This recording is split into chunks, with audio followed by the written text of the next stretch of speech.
Merci, bonjour. Alors, on va parler aujourd'hui du problème de la durabilité des matériaux.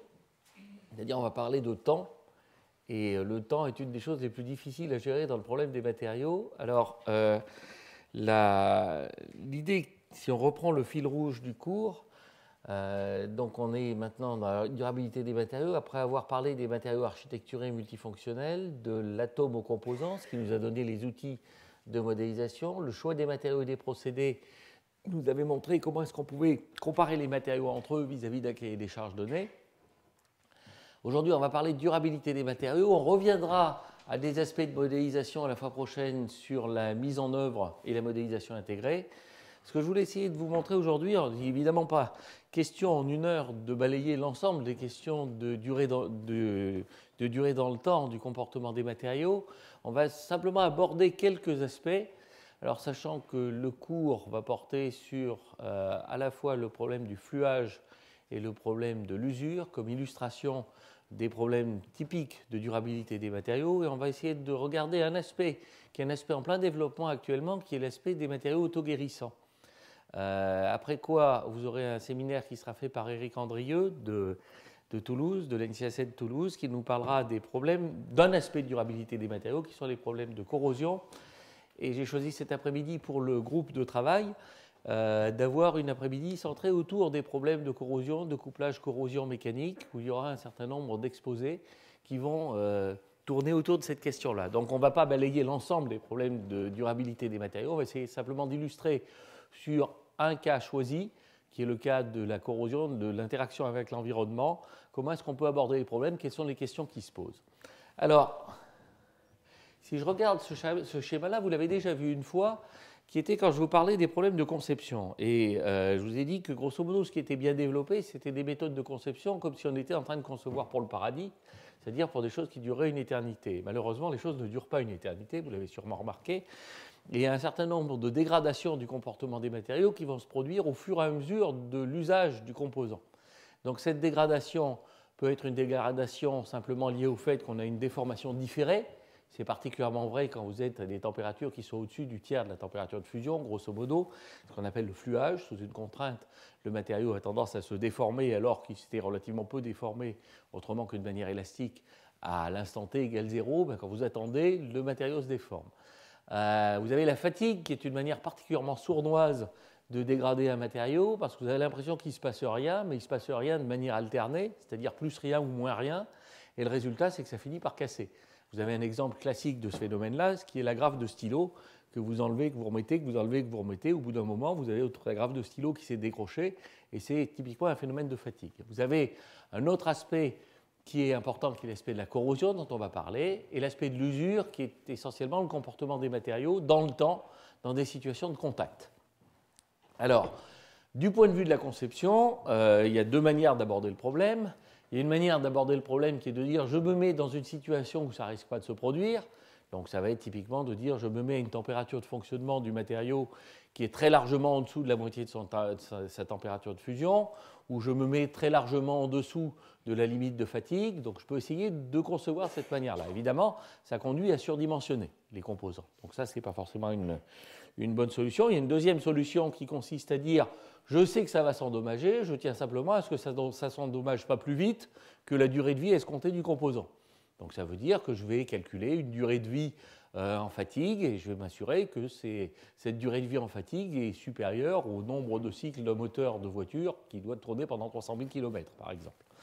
Et une autre solution, qui est une solution aussi qu'on trouve de manière récurrente dans les problèmes de conception, c'est de dire je vais avoir des problèmes d'endommagement dans le temps, et j'essaie de trouver une solution système pour éviter ces problèmes d'endommagement dans le temps. Donc je vais faire des traitements thermiques, je vais faire des traitements de surface, je vais faire des traitements de protection. C'est typiquement ce qu'on fait quand on durcit une surface pour la faire résister à l'usure, quand on grenaille une surface d'une pièce pour la faire résister à la fatigue. Alors voilà un peu le panorama. Ce dont on va parler aujourd'hui, c'est quelques aspects clés des problèmes de durabilité des matériaux, et un des aspects clés qui arrive de manière récurrente, c'est le fait que généralement vous voulez faire des essais accélérés qui vous permettent de dire est-ce que je peux raisonnablement escompter la durée de vie du composant. Une histoire célèbre d'un je crois que c'est IDF, où on avait demandé à un savant calculateur économiste quel était le meilleur moment pour changer un poteau. Il avait répondu que c'était juste avant qu'il tombe. Ce qui est parfaitement vrai, mais ça suppose de faire une durée d'essai qui est à peu près la durée de vie du poteau. Donc, ce n'est pas tout à fait génial. Donc, l'idée, c'est de se dire comment est-ce que je peux faire des essais accélérés.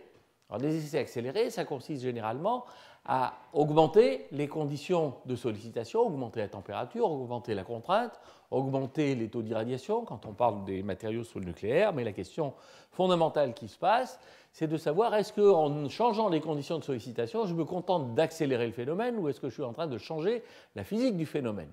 Donc ça, c'est une question qu'on trouve aussi bien dans le problème de la durée de vie des centrales que dans le problème du stockage des déchets, que dans le problème de la durée de vie des moteurs, que dans le problème des aubes de turbines. Donc, comment accélérer les essais? Un deuxième aspect qui est critique, c'est de regarder les solutions systémiques, c'est-à-dire les solutions qui impliquent à la fois des matériaux, l'environnement et les géométries. Ça, c'est quelque chose qui arrive très régulièrement dans les problèmes de corrosion ou dans les problèmes d'usure. Et le troisième point, c'est de se dire comment est-ce que je peux essayer de résoudre le problème. Donc, je vous ai parlé des traitements de surface, j'essaierai d'esquisser une vision sur le problème des systèmes auto-guérissants. Et d'une certaine manière, ça nous permettra d'avoir un premier coup d'œil sur le tout dernier cours de la série qui va être sur les matériaux bioaspirés. Comment est-ce qu'on peut essayer, d'une certaine manière, de guérir le dommage en même temps qu'il est en train de se produire? Alors, les cas qu'on va traiter aujourd'hui, je vais commencer par vous parler du fluage, en centrant l'idée sur comment on peut essayer raisonnablement de faire des essais accélérés en fluage. Après, j'essaierai de vous aborder la question de l'usure. Alors, la question de l'usure, je vais essayer de vous présenter des résultats à une approche qui est assez ancienne, mais qui, à mon avis, est encore extrêmement riche et qui n'a pas encore été suffisamment exploitée. Et dans le sens que je disais à un des tout premiers cours, c'est qu'on est dans un cas de figure où ces problèmes sont tellement importants qu'on a souvent tendance à confondre la qualification des matériaux et la compréhension d'un phénomène. Et je pense que, par exemple, typiquement pour les problèmes d'usure, on a véritablement intérêt à essayer de revenir à une compréhension des phénomènes avec des matériaux qui sont choisis pour comprendre. Le cas de la corrosion sera donc traité par Eric, et puis, enfin, certains aspects de la corrosion seront traités par Eric Andrieux et par le workshop de cet après-midi. On réentendra parler de tenue dans le temps dans le cours qui porte sur les conditions extrêmes. Alors, dans le cours sur les conditions extrêmes, le séminaire portera sur le vieillissement des matériaux sous irradiation. Donc là, vous aurez encore un cas de figure où le temps est important. Alors, donc, contenu du cours, le fluage, l'usure et la problématique des solutions autoguérissantes. Alors, le cas du fluage est assez intéressant. C'est une idée, c'est une approche qui s'est développée, disons, dans les 20 dernières années, qui s'est pas mal déclinée dans beaucoup de systèmes, avec beaucoup d'améliorations du principe, mais qui se base sur une compréhension physique des mécanismes de plasticité. Et l'idée, c'est de se dire, à partir de cette compréhension physique des mécanismes de plasticité, les cas de figure que je vais regarder sont des cas de figure où la plasticité des alliages est liée au mouvement des dislocations. À partir d'une compréhension physique de ces mécanismes, on va se poser une question toute simple qui est qu'est-ce que je peux apprendre en faisant un essai de traction, c'est-à-dire quelque chose qui est court, en termes de durée de vie en fluage, c'est-à-dire quelque chose qui est long. Autrement dit, je veux faire une thèse et en déduire pendant combien de temps je peux faire fonctionner un échangeur thermique dans une centrale, par exemple. Alors, l'idée de base était d'abord une idée de se dire on est en train essentiellement de vouloir extrapoler dans le temps. Donc pour pouvoir extrapoler dans le temps, il faut avoir une certaine fiabilité des mécanismes. C'est-à-dire si on change de domaine de sollicitation, on peut changer les mécanismes de déformation et en conséquence de quoi être complètement en dehors des limites de l'épure quand on fait une extrapolation. Alors cette idée avait été mise en place dans les années 70, donc ça ne date pas d'aujourd'hui, dans ce qu'on a appelé les cartes de fluage d'Ashby, encore Ashby.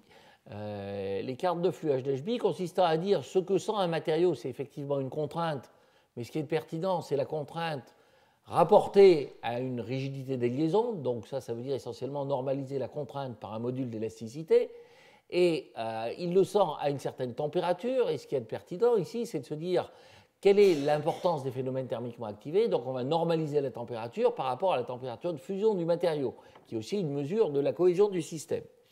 Alors quand on fait une carte de déformation, ça veut dire que sur ces cartes-là qui sont en ordre de grandeur, en puissance de 10 sur l'ordonnée et en valeur normalisée sur l'abscisse, une échelle linéaire, eh bien vous avez certains mécanismes qui sont dominants dans certains domaines. Alors l'idée est assez simple, c'est que si vous mettez une très basse contrainte avec une haute température, eh bien, la très basse contrainte n'est pas suffisante pour faire bouger les dislocations, par contre elle est suffisante pour faire bouger les défauts ponctuels.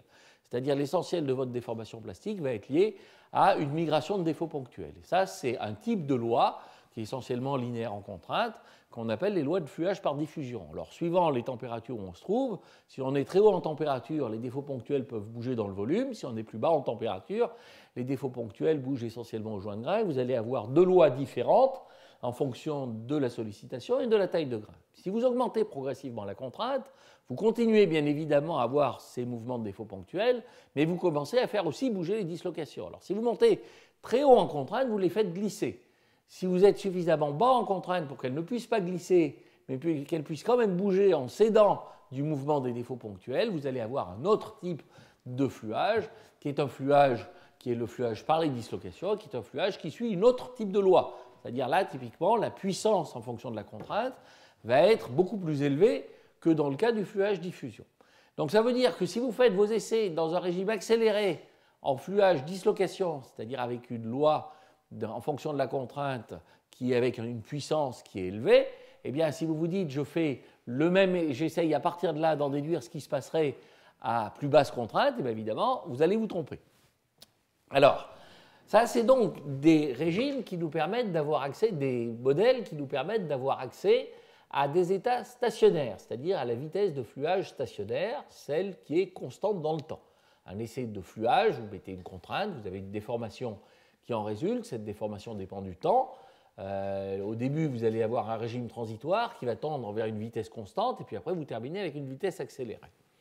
Alors, maintenant, dans les années 80, sous l'influence de Cox et de Making et de Estrin après, on s'est posé la question de savoir, donc ça c'est pour de l'aluminium de haute pureté, on s'est posé la question de savoir quelle était la différence entre un essai de fluage et un essai de traction à vitesse de déformation imposée, et le faire dans un régime dans lequel le fluage est contrôlé par le mouvement des dislocations.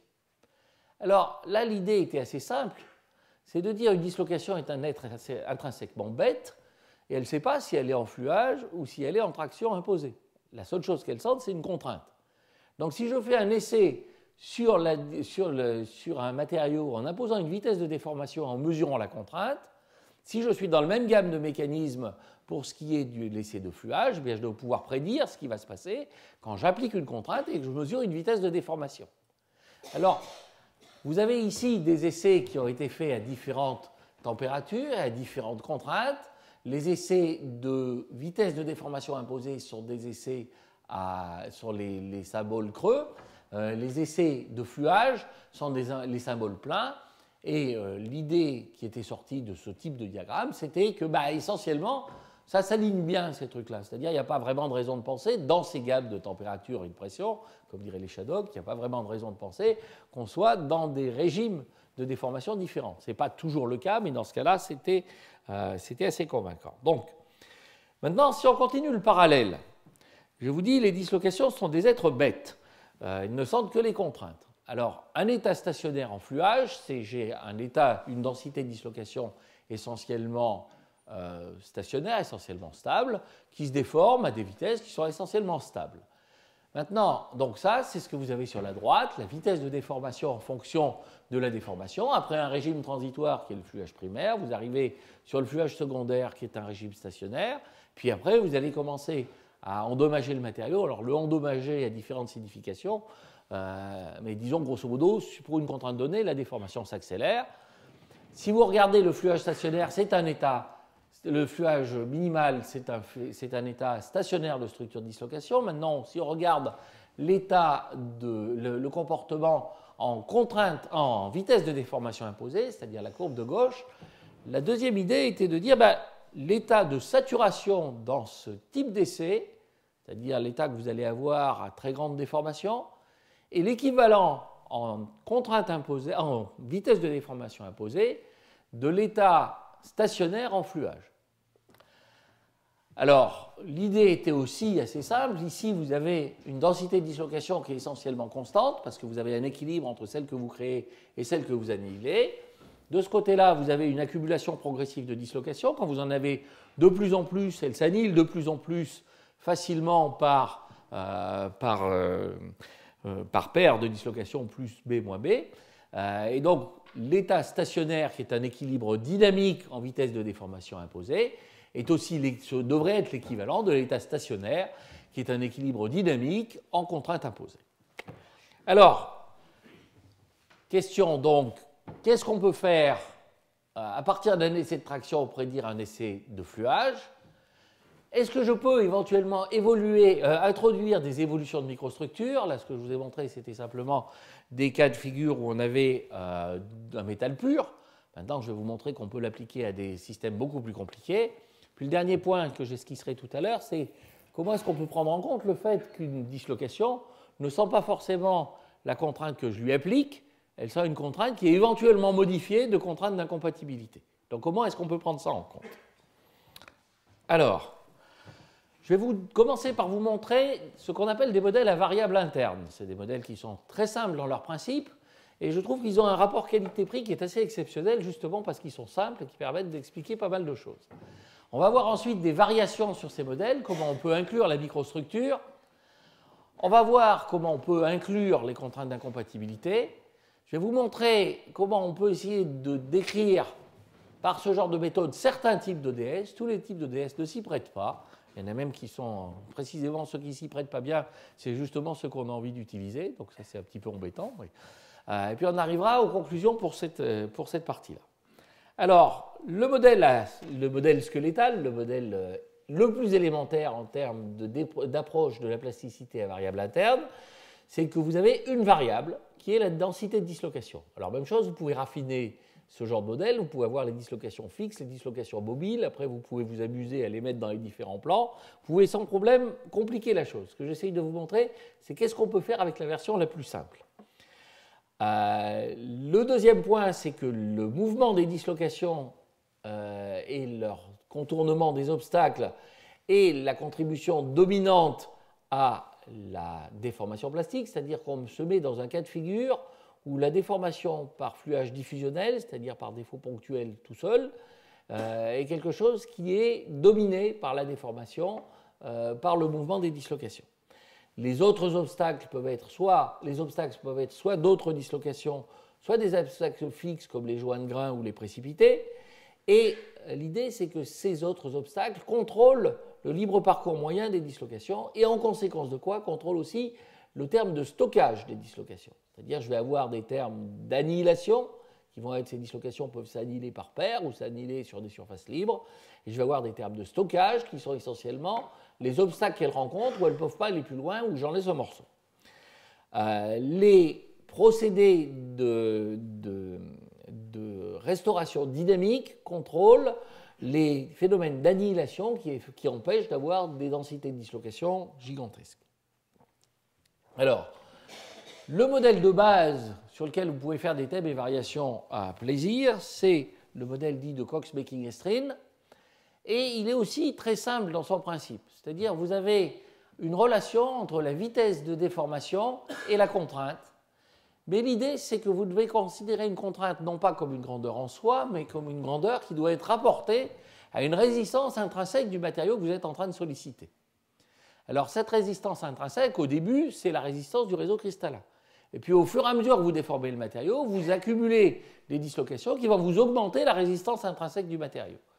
Donc l'idée du modèle de Cox-Making-Estrin était très simple, c'est de dire je dois normaliser la contrainte que j'applique par rapport à une contrainte qui est une résistance du matériau, laquelle contrainte qui est une résistance du matériau est liée, dans le cas d'un métal pur, à la densité de dislocation présente dans le matériau. Donc c'est le sens de la première équation. Vous avez la contrainte normalisée par la contrainte de référence, sigma chapeau. Tout ça a une certaine puissance m, qui traduit la sensibilité à la vitesse de déformation du mécanisme, doit être égale à la vitesse de déformation normalisée par une vitesse de déformation de référence. Et toute l'idée, c'est que la contrainte de référence est quelque chose qui est simplement lié à la racine carrée de la densité de dislocation. Ça, vous êtes simplement en train de décrire qu'on est en train de franchir les obstacles qui sont là. Et que les obstacles sont essentiellement les dislocations. Vous sentez que vous pouvez très facilement en rajouter, c'est-à-dire mettre des précipités, des joies de grains, etc. L'équation d'évolution de cette densité de dislocation, vous allez l'écrire de la manière suivante. Vous avez un terme qui est un terme d'annihilation et un terme qui est un terme de stockage. Le terme de stockage fait apparaître naturellement le libre parcours moyen des dislocations et le terme d'annihilation est proportionnel à la densité de dislocation. Ce que vous êtes en train de décrire ici, puisque vous êtes en train de décrire une évolution par rapport à la déformation, pas par rapport au temps. Ça veut dire que si vous écriviez cette équation-là par rapport au temps, vous auriez ici un terme en rho carré, ce qui signifie que vous êtes en train de décrire une annihilation par paire. Vous dites deux dislocations de signes opposés se tombent dessus. Et elles se tombent dessus, elles s'annihilent de manière en restauration dynamique, c'est-à-dire que ça va se produire avec une grandeur qui est proportionnelle à la vitesse à laquelle elles se déplacent. Donc, maintenant, nous reste la question de savoir quel est le libre parcours moyen ici. Eh bien, le libre parcours moyen des dislocations, quand je n'ai que des dislocations, ben, c'est lié à cette quantité-là, c'est-à-dire à la distance moyenne entre dislocations, 1 sur racine de rho. Si vous vous mettez à mettre des précipités, des joints de grains, eh bien, vous allez avoir un libre parcours moyen qui est modifié compte tenu de ces nouveaux obstacles. Alors, ce truc-là, ça a le bon goût de s'intégrer à vue, enfin à vue, bon, si à vue, et en l'intégrant à vue, ben, vous tombez au miracle, chose très intéressante, sur une loi de Vos. La loi de Vos, c'est une loi qui a été développée bien avant que ce genre d'approche ait été faite. C'est une loi classique des descriptions des mécaniciens, d'une contrainte, d'une plasticité avec saturation. Et là, ce que vous avez, c'est finalement une description de la loi de Vos. Alors, je ne sais pas pourquoi ça, les couleurs sont aussi vives là. Vous avez une description de la loi de Vos, qui est celle que vous avez en haut.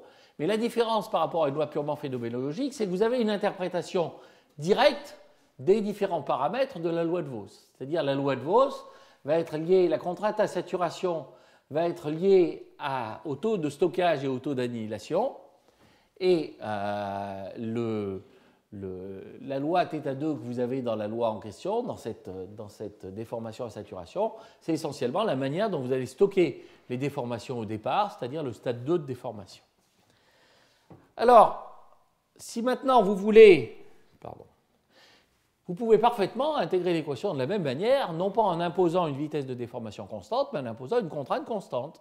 Donc vous obtenez simplement une loi de Vos, mais pour le fluage, au lieu de l'obtenir pour une vitesse de déformation imposée. Maintenant, ce que vous pouvez faire, c'est faire des essais de traction. Ces essais de traction, vous pouvez les faire à différentes vitesses de déformation. Vous pouvez faire des sauts de vitesse de déformation. Vous pouvez faire des essais de traction à différentes températures. Et à partir de ces essais de traction, vous allez extraire les paramètres qui vous permettent d'ajuster votre loi de Vos de traction et vous allez utiliser ces paramètres pour prédire votre loi de Vos de fluage. Alors évidemment, ça vous donnera que la première partie du fluage est le fluage stationnaire et ça ne va pas vous donner le fluage tertiaire parce qu'il y a d'autres mécanismes qui apparaissent à cet endroit-là. Alors, si on veut faire maintenant des variations sur ces modèles-là, c'est-à-dire en incluant par exemple des microstructures, alors ce qu'on peut faire, c'est introduire la taille de grain. Donc la taille de grain qui va apparaître dans le libre parcours moyen. Alors ça c'est un petit peu compliqué. Quand la taille de grain est grosso modo au-dessus d'une vingtaine de microns, ça peut très bien se traduire par un terme en 1 sur L sur le libre parcours moyen. Quand vous êtes avec des tailles qui sont plus petites, ça veut dire que vous allez sentir les dislocations qui sont à l'intérieur du grain sentent plus ce qui se passe en termes de dislocations qui s'accumulent au joint de grain. Et là, vous allez avoir d'autres termes qui apparaissent qui vont être des termes de contraintes internes liées aux incompatibilités de grain à grain. Donc en général, plus vous diminuez la taille de grain, plus vous allez être obligé de regarder de plus près comment la dislocation se stocke. Alors, si maintenant vous voulez inclure la précipitation, mais une manière naturelle d'inclure la précipitation, c'est de l'inclure comme un seuil supplémentaire dans la contrainte de référence, c'est-à-dire vous dites, ma dislocation, elle doit franchir la contrainte de précipitation plus la contrainte plus les obstacles qui sont liés aux dislocations. Alors, suivant la force des obstacles, suivant leur densité respective, vous allez devoir faire soit une moyenne directe, soit une moyenne quadratique. Là, ça peut se raffiner aussi. Et vous pouvez aussi avoir des précipités qui servent de stockage aux dislocations. C'est-à-dire que vous allez avoir des endroits où les dislocations peuvent se stocker autour des précipités. Alors là, ça peut être aussi assez subtil, c'est-à-dire que les dislocations stockées autour des précipités peuvent ou non rester à l'endroit où on les a stockées.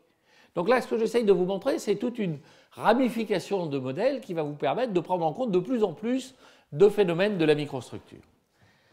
Ce que je vais essayer de vous montrer, c'est l'avantage de ces approches-là. Le premier avantage, c'est que les essais de fluage durent beaucoup plus longtemps que les essais de traction. Donc quand on est d'un naturel pressé, on fait des essais de traction, on essaye de prédire des essais de fluage. L'évolution de la microstructure elle-même, et particulièrement de la précipitation, peut elle-même dépendre du temps, indépendamment de la vitesse de déformation. C'est-à-dire que vous pouvez parfaitement imaginer qu'en même temps que vous faites un essai de fluage, comme il va durer beaucoup plus longtemps, l'état de précipitation que vous avez à l'intérieur du matériau est lui-même susceptible d'évoluer au cours de l'essai. Et puis évidemment, vous pouvez avoir des phénomènes qui sont des phénomènes de recristallisation quand vous partez d'un matériau déformé. Et vous avez, alors à ce moment-là, ça je vous en avais parlé la dernière fois, à aussi inclure les évolutions possibles de texture, les évolutions de densité de dislocation par des phénomènes qui deviennent des phénomènes qui sont indexés sur le temps et non sur la vitesse de déformation. Alors, une manière d'inclure ces variations, et on va juste le regarder pour la précipitation, et encore une fois, dans certains cas c'est bien adapté, dans d'autres cas ça l'est moins, c'est d'évaluer séparément l'évolution dans le temps des caractéristiques microstructurales. Alors c'est quelque chose qui va par exemple pouvoir se produire dans un cas de figure où j'ai un état de précipitation et où cet état de précipitation au cours du temps est en train de coalescer. C'est-à-dire je ne suis pas en train de créer une nouvelle phase, je suis juste en train d'avoir les mêmes précipités avec la même fraction volumique, mais où les précipités sont en train de grossir. Si les précipités sont en train de grossir, vous êtes en train de changer la distance entre les précipités, donc le libre parcours moyen des dislocations, et vous êtes aussi en train de changer la capacité de stockage des précipités, donc le taux d'écrouissage. L'idée, c'est que les évolutions des microstructures se font sur des temps qui sont beaucoup plus lents que les temps d'évolution des densités de dislocation. Donc quand vous êtes dans ces configurations-là, vous pouvez raisonnablement découpler les deux approches et donc avoir à la fois une équation d'évolution du paramètre microstructural qu'on va appeler précipitation et une équation d'évolution des densités de dislocation pour une valeur courante de ce paramètre microstructural. Alors là, vous sentez encore une fois que ça va bien marcher à condition que l'évolution microstructurale ne dépende pas trop de la contrainte qu'on aura appliquée. Donc, à la limite, plus vos précipités sont gros, plus ça a des choses de marcher. Plus les précipités sont petits, plus vous risquez d'avoir des ennuis. Vous pouvez, donc comme ça, au fur et à mesure, inclure la physique dont vous avez besoin pour pouvoir regarder comment faire évoluer la microstructure en même temps qu'on est en train de faire évoluer les densités de dislocation. Alors, voilà un exemple qui a été fait sur un alliage unissant des effets de vieillissement. Donc là, vous avez ici une vitesse de déformation, ça avait été fait par Uwe Estrin, une vitesse de déformation en fonction de la déformation. Les essais ont été des essais faits à vitesse de déformation imposée pour identifier les valeurs des paramètres. À partir de cette identification de valeurs des paramètres, vous avez les petits points noirs qui sont la prédiction du comportement en fluage par rapport à ce qu'on a identifié dans la traction. Donc vous voyez là, sans paramètres ajustables, donc ça veut dire qu'on est dans un cas de figure où l'hypothèse que le mécanisme reste essentiellement le même est raisonnable. Et après, ce que vous faites le même essai sur un matériau qui était non vieilli, c'est-à-dire un matériau où vous allez avoir une situation où vous pouvez précipiter puis coalescer l'état de précipitation. Et c'est ce que vous avez ici. Vous avez ici les points expérimentaux, donc ça c'est les croix, et vous avez la prédiction du comportement et des points expérimentaux en prenant en compte l'évolution de la microstructure. C'est-à-dire au début vous n'avez pas de précipité, vous mettez une cinétique de précipitation puis une cinétique de coalescence. Donc vous voyez typiquement ce qu'on peut faire dans certains cas où vous pouvez raisonnablement découpler l'évolution microstructurale et l'évolution des densités de dislocation. Ce n'est pas toujours le cas, mais je voulais vous montrer que dans certains cas c'est possible. Alors, si on veut maintenant aborder des cas de matériaux anisotropes ou des cas de matériaux polycristallins avec des textures variables, on se trouve dans une situation où il faut quand même, je dirais back to basics, revenir à ce que voient les dislocations. Vous croyez lui imposer une contrainte. En fait, elle ne voit pas la contrainte que vous lui imposez, elle voit une contrainte qui est liée au fait que le grain dans lequel elle se trouve, il est entouré d'autres grains qui ne sont pas déformés pareil, ou que le matériau dans lequel elle se promène contient des inclusions qui ne se sont pas déformées alors que le matériau se déformait. Donc vous allez avoir une contrainte qui est liée à la déformation, qui est une contrainte polarisée. Donc une manière de prendre ça en compte, c'est de dire votre dislocation, elle ne sent pas la contrainte qu'on applique, elle sent la contrainte qu'on applique moins une contrainte interne qui l'empêche de se déplacer. Et évidemment, c'est cette grandeur-là qu'il va falloir comparer à la contrainte de référence, qui est la contrainte d'obstacle du mouvement des dislocations dans le réseau. Alors, je vais vous montrer comment est-ce qu'on peut essayer de prendre ça en compte. Donc voilà le modèle 0, le modèle de Cox-Becky-Gestrin. Le modèle 0,5, c'est de dire en fait ce que voit la dislocation, ça n'est pas la contrainte, c'est une contrainte moins une contrainte interne. Et l'obstacle qu'elle doit franchir pour pouvoir se déplacer, ce n'est pas simplement les autres dislocations, c'est les autres dislocations plus la friction de réseau. Donc ça, c'est une manière très simple de prendre en compte ces aspects-là. Alors maintenant, ce que vous allez voir quand vous essayez de faire ça, c'est un travail qui a été fait sur les alliages de zirconium, ce que vous allez voir, c'est que la contrainte interne, ce n'est pas simplement une contrainte d'incompatibilité. Vous êtes en train de construire des incompatibilités, mais ces incompatibilités elles-mêmes, elles sont en train de se relaxer. Et elles se relaxent avec une cinétique qui n'est pas forcément la même cinétique qu'une cinétique liée à la vitesse de déformation qui est liée au mouvement des dislocations, essentiellement au mouvement des dislocations. Alors, ce que vous avez ici, c'est une formulation de cette relaxation des contraintes internes, donc vous les accumulez proportionnellement à la déformation que vous faites. Alors, si vous voulez aller dans le détail de ça, là, il faut faire de la vraie mécanique, il faut faire de la mécanique des matériaux polycristallins, et puis vous les relaxez, et vous pouvez vous dire, vous les relaxez proportionnellement à la quantité de contraintes qui est déjà là, et vous allez la relaxer soit d'une manière indépendante de la vitesse de déformation, soit d'une manière qui dépend de la vitesse de déformation. Donc vous allez avoir par exemple une relaxation diffusionnelle ou une relaxation qui est une relaxation par le réarrangement des dislocations à l'intérieur des grains. Bien, donc voilà le genre de prédiction qu'on peut faire sur les vitesses de déformation en fonction de la déformation en fluage à partir d'essais faits en traction simple. Alors, je vais terminer cette partie-là en vous parlant de comment est-ce qu'on peut regarder des situations où on a une dispersion à l'intérieur du matériau et une dispersion de phases qui ne sont pas pénétrables par les dislocations, c'est-à-dire des obstacles qui sont aussi des sites de stockage.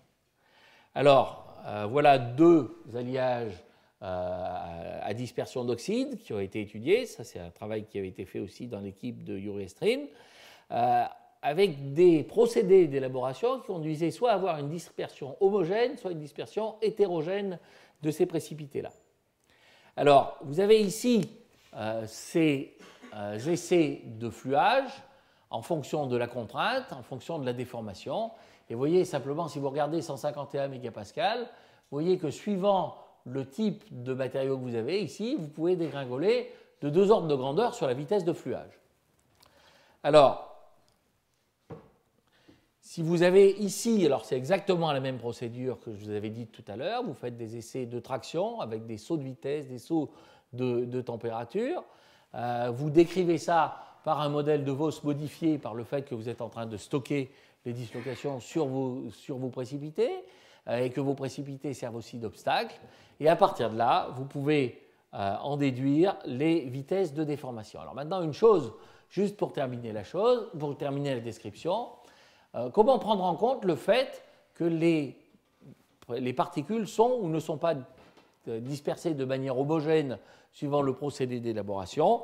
Une manière assez simple de faire ça, c'est d'utiliser des tessellations de Voronoi et qui consiste à regarder quelle est la fraction volumique locale de précipités, quelle est la fraction volumique locale de particules, et cette fois-ci de faire une approche de déformation d'un matériau polyphasé en disant chaque grain ici, c'est un grain avec une fraction volumique locale d'inclusion.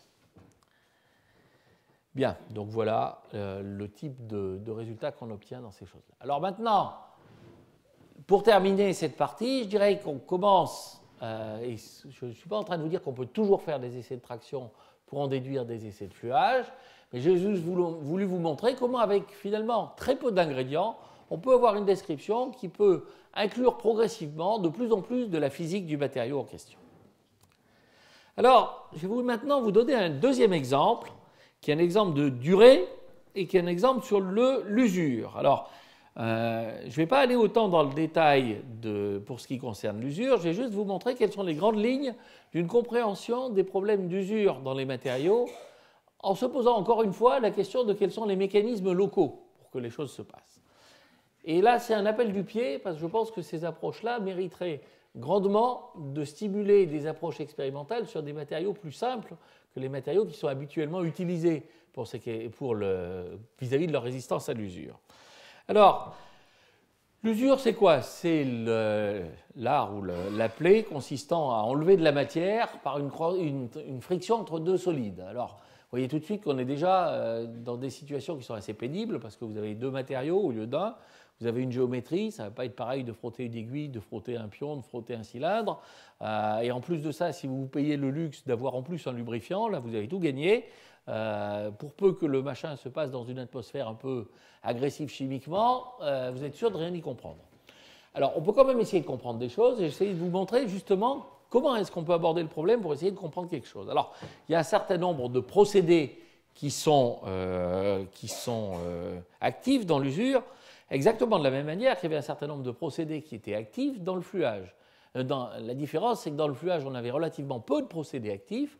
Donc de faire des cartes de fluage, ça pouvait se faire en bottom-up, c'est-à-dire vous pouviez décrire des modèles qui étaient fiables, et puis après, à partir de ces modèles qui étaient fiables, essayer de construire des cartes de fluage. Quand vous êtes dans le cas de l'usure, c'est beaucoup plus pénible, c'est-à-dire ce que vous pouvez faire de mieux, c'est rationaliser des cartes empiriques. C'est-à-dire vous avez un certain nombre de mécanismes, ça peut être une usure par adhésion, par abrasion, vous pouvez avoir une usure par oxydation, vous pouvez avoir une délamination, vous pouvez même avoir de la fusion. Par exemple, ça va dépendre essentiellement de la vitesse à laquelle vous frottez, de la force avec laquelle vous appuyez et de la température à laquelle tout ça se passe. Alors, les paramètres expérimentaux que vous avez donc, c'est la charge, c'est l'air de contact, c'est la vitesse de frottement, vous allez mesurer une perte de masse. Les paramètres matériaux les plus simples que vous puissiez imaginer, c'est la dureté. Là, on n'est pas dans une situation où on va aller chercher des trucs aussi sophistiqués qu'une limite d'élasticité, un taux d'écrouissage, etc. Donc vous allez juste savoir est-ce que le matériau est dur ou pas. Vous allez avoir la diffusivité thermique. Là, vous sentez bien que ça va être important parce que vous êtes en train de créer de la chaleur en frottant et cette chaleur, elle va se dissiper dans le matériau. Et ce qui importe, ce n'est pas la température ambiante, c'est la température à l'endroit où ça frotte. Donc la diffusivité va être importante. Et ça vous conduit à définir des paramètres sans dimension, une force qui est normalisée par une aire de contact et par une dureté. Et puis vous allez avoir une vitesse qui est normalisée par une distance caractéristique qui est liée à une taille de contact et à une diffusivité. Alors les données empiriques, vous les avez à gauche ici. Donc vous avez tout un tas de données empiriques qui avaient été rassemblées par Mike Ashby sur des aciers bas carbone. Et vous avez à droite quelque chose qui permet de rationaliser ces données empiriques, qui est une carte d'usure, avec les différents modes dominants d'usure. Et là, encore une fois, si vous voulez avoir quelque chose qui vous permet de savoir ce qui va se passer dans le temps, eh bien, il ne faut pas sortir de la gamme dans laquelle vous avez fait la sollicitation. Alors, comment est-ce qu'on écrit ces cartes d'usure? Comment est-ce qu'on les dérive, ces cartes d'usure? Eh bien, je vais simplement vous les montrer, vous donner les grandes lignes de cette dérivation. Une première chose, c'est de bien caractériser les températures des surfaces en train de frotter les unes par rapport aux autres et de bien distinguer la température globale de la température flash au niveau des aspérités.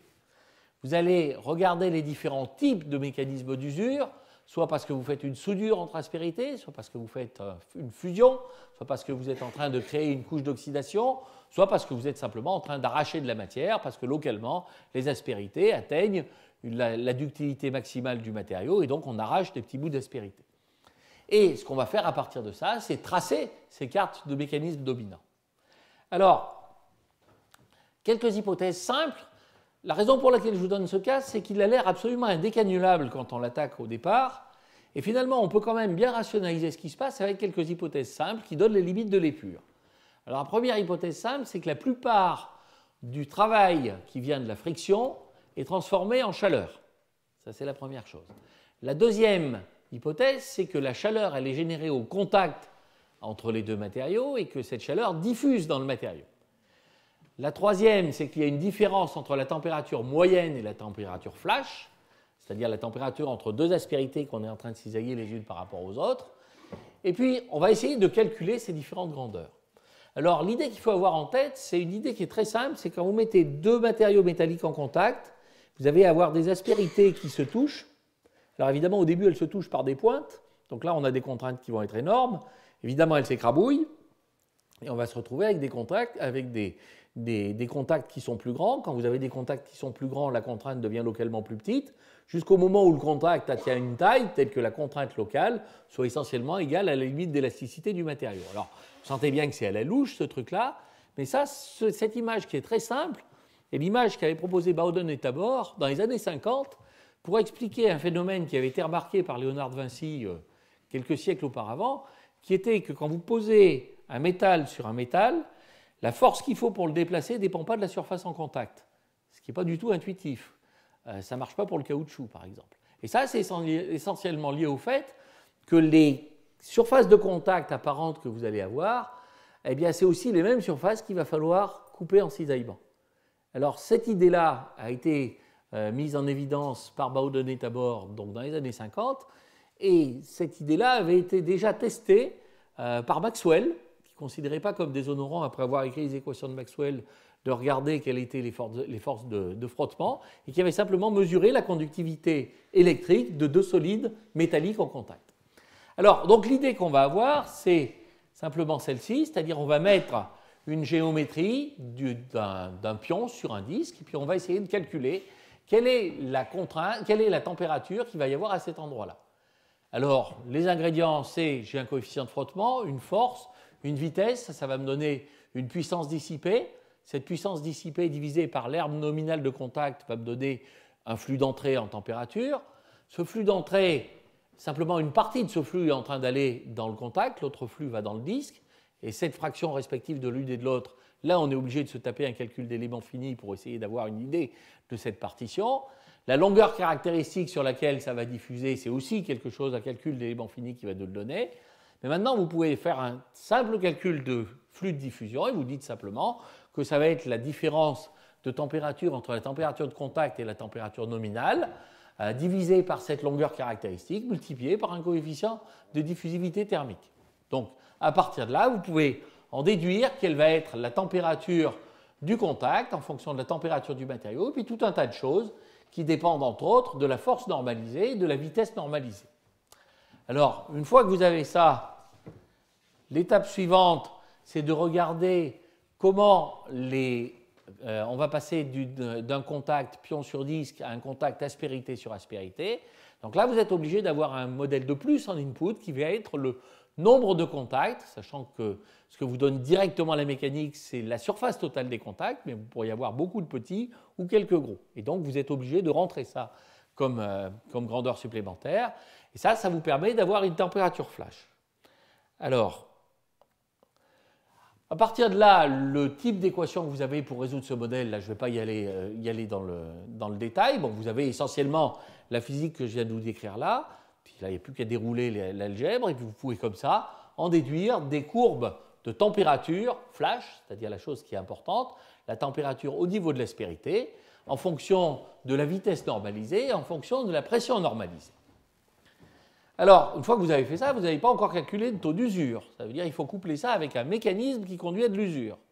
Donc, mécanisme qui conduit à de l'usure, ça peut être, je suis en train de créer un petit bout d'oxyde, lequel bout d'oxyde est en train de partir, et là, j'ai besoin de savoir quelle est la vitesse à laquelle la couche d'oxyde va s'épaissir. Le mécanisme qui conduit à l'usure, ça peut être aussi, je fonds localement le matériau, et en fondant localement le matériau, cette fusion fait que je vais perdre de la matière. Donc là, ce qu'il va falloir faire, c'est équilibrer la chaleur latente de fusion qui correspond à la fusion du matériau avec le flux de chaleur que vous créez. Donc voilà un peu les différents mécanismes que vous allez pouvoir avoir. Et à partir de ces différents mécanismes, vous allez pouvoir maintenant avoir une carte de dominance, non seulement une carte de dominance d'usure, mais vous allez aussi avoir une carte de dominance d'usure avec des lignes équi vitesse d'usure. Bien. Voilà. Alors maintenant, je vais terminer, parce que je vois que le temps passe, je vais terminer avec le dernier point que je voulais aborder dans ce cours, qui est un point qui, lui, est en plein développement. L'autre, c'est des sujets qui, malheureusement, à mon avis, sont redevenus un peu dormants. Non pas dormants au point de vue pratique, parce qu'on fait des tas d'études extrêmement intéressantes, sophistiquées, très riches et de très grande qualité sur des matériaux industriels, mais on le fait de moins en moins sur des matériaux qui seraient des matériaux modèles. Et je pense que c'est un problème qui est récurrent dans les problèmes de durabilité, c'est-à-dire de pouvoir prendre le temps d'étudier le temps, si j'ose dire, prendre le temps de regarder des matériaux modèles pour comprendre les mécanismes d'oxydation, de corrosion, d'usure, de fluage, et d'avoir une approche qui est une approche de revenir au niveau des mécanismes. Alors maintenant, là, c'est un autre cas extrême, c'est quelque chose qui est vraiment en train de se développer, qui est le domaine des matériaux autoguérissants. Alors, je vais vous donner un cas de matériaux autoguérissants qui est particulièrement spectaculaire, c'est le cas de l'os. Alors, l'os, vous savez, il y a l'os externe qui est l'os cortical. Si vous prenez une vertèbre, ça c'est une vertèbre. À gauche, vous avez une vertèbre de quelqu'un de 27 ans. Et à droite, une vertèbre d'un homme de 97 ans. J'ai choisi un homme de 97 ans parce qu'on a toujours tendance à penser que l'ostéoporose est une maladie féminine, alors que c'est aussi une maladie masculine. Simplement, les hommes l'ont plus tard. Mais enfin, ils finissent toujours par se tasser et par casser. Donc, un os, vous avez une partie externe qui est l'os cortical, qui est dense. Vous avez une partie interne qui est l'os trabéculaire, qui est une mousse. Je vous ai dit que les mousses étaient des matériaux très intéressants. Là, vous en avez un bien. Alors, vous sentez évidemment qu'à droite, ça ne va pas se passer très bien. Là, il n'y a presque plus rien, donc ça veut dire que ça va se cruncher, quoi. Et c'est ce qui se passe quand les gens se voûtent, c'est qu'on est en train de tasser les vertèbres. C'est ce qui conduit à des ruptures de col du fémur et autres choses désagréables. Alors, pourquoi ça ne marche pas à droite alors que ça marche bien à gauche? Une chose qui est intéressante, c'est que vous voyez déjà, il y a des directions caractéristiques dans le phénomène. Alors, ce qui est très amusant, c'est quand vous sortez un bébé, le bébé, il vient de barboter pendant 9 mois dans le liquide placentaire, il ne connaît pas la gravité, et en fait, l'os du bébé est parfaitement isotrope. Il n'y a pas de direction particulière, et c'est dans les premières semaines de la vie du bébé, où il commence à sentir que la gravité, ça existe, que les structures osseuses sont en train de se mettre en place. Alors, ce qui est assez amusant, c'est qu'en fait, l'os dépose de la matière pile poil à l'endroit où il en faut. C'est-à-dire qu'en fait, ce que vous allez avoir, c'est que la matière blanche, là, qui est essentiellement une matière minérale, c'est un mélange d'une matière minérale et d'une matière organique, cette matière blanche est une matière qui se dépose dans les directions de contrainte maximale. Alors, ça ne se voit pas comme ça se voit très bien quand on regarde un os de fémur. Dans l'os de fémur, on voit très bien les lignes de force et les lignes de densité maximale de manière minérale, et elles sont parfaitement alignées les unes par rapport aux autres. C'est pour ça qu'on a appelé l'os une cathédrale organique. Alors, comment ça se passe? Quand vous avez à l'intérieur d'un os 3 types de cellules. Vous avez les alors je me trompe toujours, vous avez les ostéoblastes qui déposent de la matière minérale, vous avez les ostéoclastes qui bouffent de la matière minérale, et vous avez les ostéocytes qui disent aux autres où est-ce qu'ils doivent travailler. Alors, l'idée, c'est c'est très astucieux parce que c'est une grande économie de matière finalement. La matière minérale, ça coûte très cher pour les êtres vivants. Donc, cette économie de matière va consister à prendre de la matière minérale à l'endroit où on n'en a pas besoin pour aller la mettre pile poil à l'endroit où on en a besoin. Donc, le système est d'une certaine manière capable d'auto-réparation. C'est-à-dire, si à un endroit, les choses ne se sont pas bien passées, on ramène de la matière à cet endroit-là. Alors, qu'est-ce qui se passe évidemment quand on vieillit? C'est-à-dire qu'on passe de l'image de gauche à l'image de droite. Eh bien, vos ostéoclastes, ils marchent toujours aussi bien, c'est-à-dire vous continuez à enlever de la matière, mais les ostéoblastes, ils ne marchent plus bien du tout, et les ostéocytes, ils sont à la masse. Donc, finalement, le système part complètement en vrille, et vous n'arrivez plus à refabriquer l'os où on en a besoin. Et c'est comme ça que ça se vide à l'intérieur dedans, et que vous tassez. Bien, alors, évidemment, ça ne marche pas aussi bien. Ça ne marche pas aussi. Ça, c'est un peu idéal quand même. Alors, ce qu'on aimerait bien, c'est évidemment fabriquer l'équivalent des os, c'est-à-dire avoir une structure qui est capable de ramener de la matière à l'endroit où on en a besoin. Alors, ça, c'est toute une démarche qui s'appelle les matériaux autoguérissants. C'est quelque chose qui commence à se développer depuis 4 ou 5 ans. Les matériaux autoguérissants, il y a un certain nombre d'exemples de ça. Vous pouvez avoir des élastomères qui renforcent des polymères. Vous avez évidemment, un cas classique, c'est les céramiques qui sont renforcées par des céramiques qui ont une transformation de phase. Donc d'une certaine manière, vous êtes en train de refermer une fissure au moment où elle se propage. Vous avez une astuce qui est très très jolie, c'est d'avoir des polymères qui contiennent des capsules qui contiennent un agent repolymérisant. C'est-à-dire quand vous avez une fissure qui se propage dans ce polymère, ça casse les capsules qui relâchent un agent polymérisant, qui repolymérise le truc et qui referme les fissures derrière la fissure qui vient de se propager. C'est très très sioux, ça part que ça marche très bien dans des matériaux qui sont déjà désastreux, donc évidemment on les améliore. Enfin le principe est assez joli, vous êtes en train de réparer un matériau au fur et à mesure qu'il s'endommage. Là, vous sentez qu'on est quand même moins bien que l'os parce que c'est un fusil à un coup. C'est-à-dire une fois que vous avez cassé la capsule et qu'elle a relâché son agent polymérisant, s'il y a une deuxième fissure qui passe, eh bien ça ne marche plus.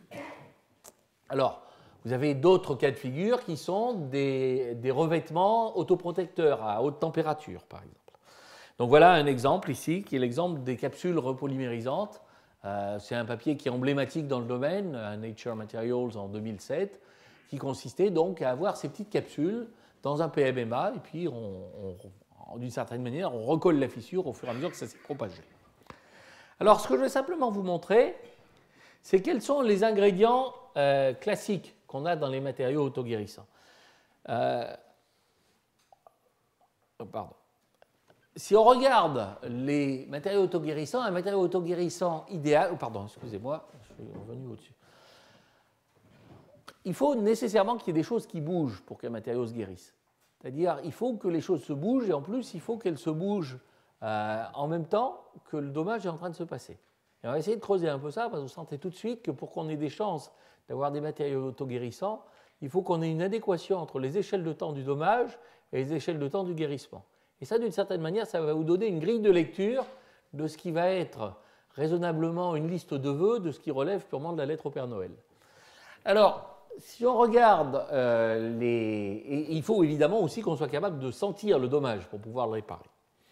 Alors, ce que je veux simplement vous montrer, c'est deux grandes familles de matériaux guérissants, autoguérissants. Ceux qui sont idéaux, c'est ceux tels que le matériau réparé est aussi bien que le matériau initial, 100% de réparation, où on pourrait le réparer un nombre infini de fois, où la réparation est autonome, c'est-à-dire on n'est pas obligé de taper sur l'épaule du matériau en disant hey, « ça serait bien que vous vous répariez ».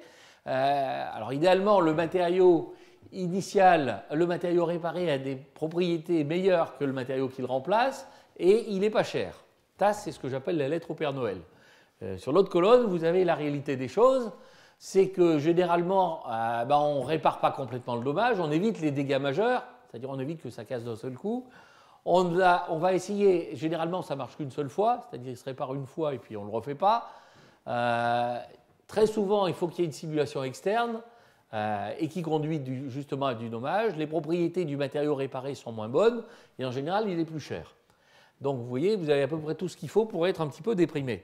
Bon, il n'empêche que c'est une piste qui me semble très intéressante à explorer, à condition d'avoir une grille de lecture qui nous permette de dire est-ce qu'on a des chances que ça marche. Alors, je vais vous montrer un type de grille de lecture qu'on peut envisager. C'est de regarder... attendez, excusez-moi. Je vais regarder... Voilà.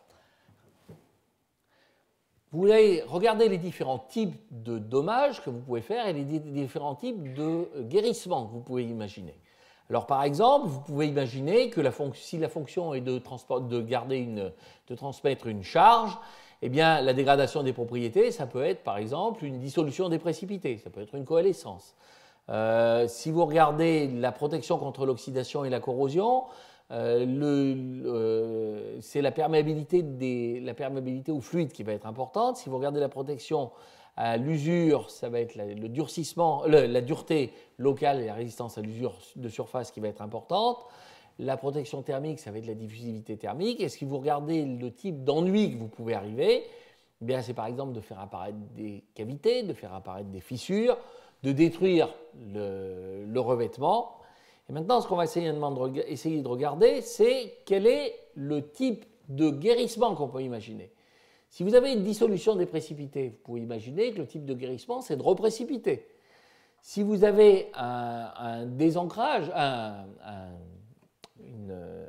une rupture interfaciale, ça peut être de reformer la surface.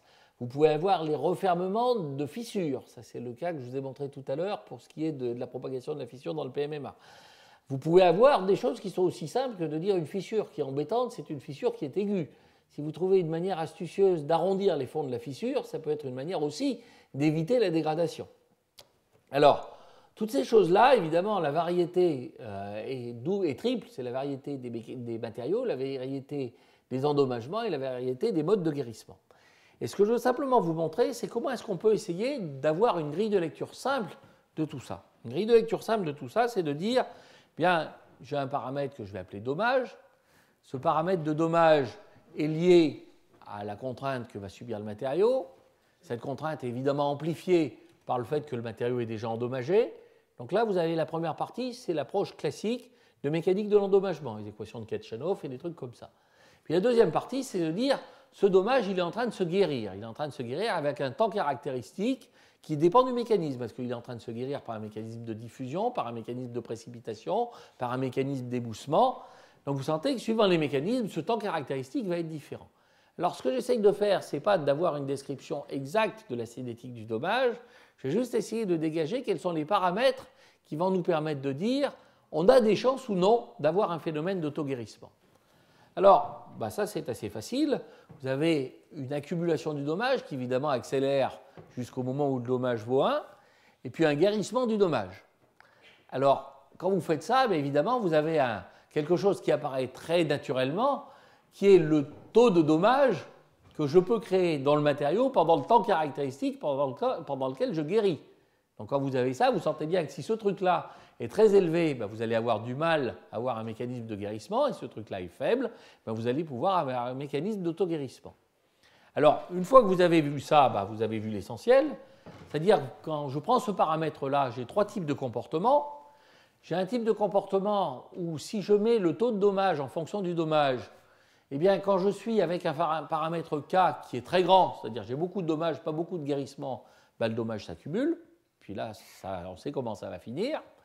Et dans l'autre cas de figure, vous avez deux situations. Vous avez une situation suivant la manière dont le taux de dommage en question est lié à l'exposant de sensibilité à la contrainte du dommage.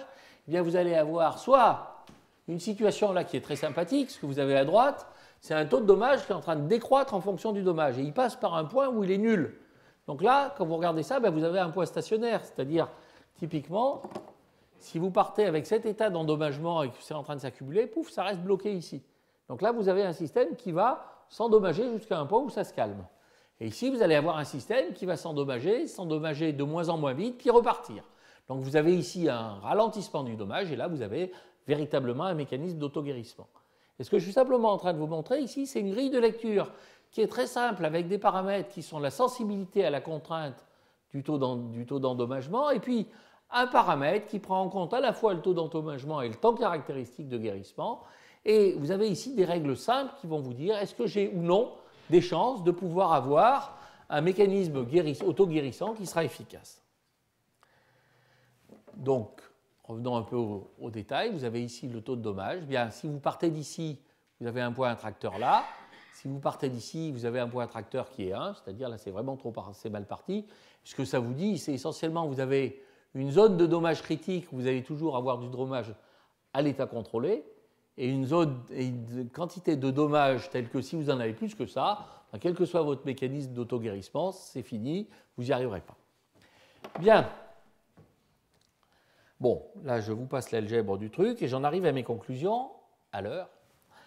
Ce que j'ai essayé de vous montrer sur deux cas, qui étaient le cas du fluage et le cas de l'usure, c'est un peu les règles pour savoir est-ce que je peux extrapoler et pas simplement me contenter d'interpoler. Et les règles qui sont apparues, c'est d'une part d'identifier des domaines de dominance des mécanismes et de rester dans ces domaines de dominance. Et la deuxième chose, c'est dans ces domaines de dominance, de partir des mécanismes microscopiques. Alors microscopique ne veut pas forcément dire la même chose. Dans le cas du fluage que je vous ai décrit, le microscopique, c'est l'interaction dislocation microstructure. Dans le cas de l'usure, le microscopique, c'est la dynamique et la thermique des des aspérités en contact, mais il faut passer par là pour pouvoir avoir des modèles, des mécanismes physiques, des modèles dont on peut espérer pouvoir les extrapoler tout en restant dans la gamme où le mécanisme dominant demeure le même. Pour ce qui est des matériaux autoguérissants, qui est la réponse du berger à la bergère, qui est une manière de réagir vis-à-vis du problème de durée dans le temps, c'est-à-dire le matériau sans dommage, j'essaye de mettre en place un mécanisme qui fait l'inverse, c'est-à-dire qui le guérit. Et bien là, ce que j'essaye de vous montrer, c'est comment est-ce qu'on peut avoir une lecture a priori des différentes approches pour savoir si ça vaut le coup ou non d'aller dans cette direction-là. Et je vous remercie de votre attention et je vais passer la parole à Éric Andrieux pour nous parler de corrosion. Alors, juste pour ceux qui n'étaient pas là les fois précédentes, pour ce qui est de cet après-midi, c'est-à-dire du workshop, il est tout aussi ouvert que le matin. Donc le matin, il y a le cours et le séminaire. L'après-midi, le workshop a lieu dans la salle 4, à l'étage au-dessus. Bien.